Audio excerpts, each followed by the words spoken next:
सुधारक तथा गौतम बुद्ध ज्यांनी या महाराष्ट्रात सदाचाराचं सिंचन पेरलं ते राष्ट्रगुरु संत तुकाराम महाराज जिच्या कुशीत या महाराष्ट्राचे नेतृत्व बांधलं ते घडलं ते वंदनीय मातृत्व राष्ट्रमाता राजमाता जिजाऊ शारदे की पार झाली रयतेच्या दुःखाला पार नाही शारदे की पार झाली रयतेच्या दुःखाला पार नाही एरे शोभा पुन्हा जन्माला आता गेलात तलवार उडी नाही आता गेलात तलवार उडी नाही सोडंजेचे संस्थापक राजाधिराज छत्रपती शिवाजी महाराज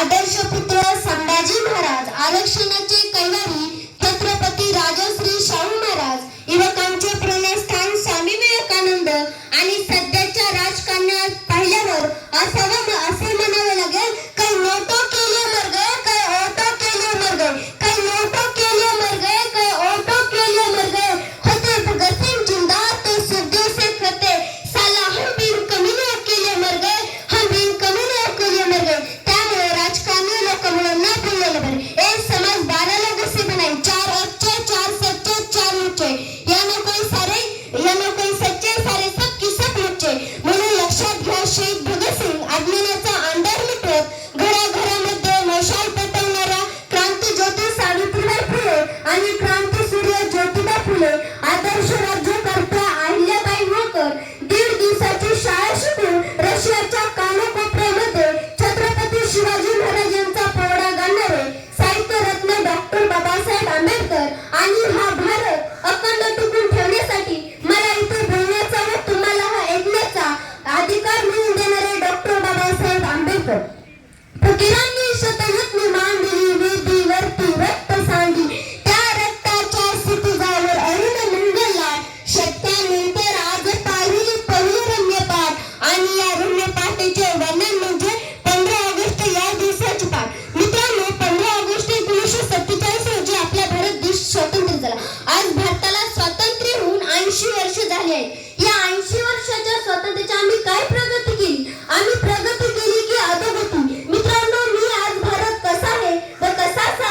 याच्यावर माझे विचार मांडणार आहे आज भारताला स्वातंत्र्य होऊन 80 वर्ष झाले गोरे साहेबांच्या जातक पारतंत्र्यातून सुटलो स्वातंत्र्य झालं तरी पण आज सुद्धा पाणी पुरवठ्याचा ग्लास साखळीने बांधावा लागतो मंदिराच्या बाहेर पाठी लावावी लागते इथे चप्पल बूट सोडा झाडे लावा झाडे जगवा शहर स्वच्छ ठेवा असे अनेक नियम असतात पण आपलं तसं नसतं जसं मनात येतं तसंच वागतो कुठे थुकतो कुठे स्वच्छता पाळतो आणि यातच स्वातंत्र्य सुद्धा साजरा करतो आपण सर्व भारतीयांनी एक मनाला प्रश्न विचारला पाहिजे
कॉलेज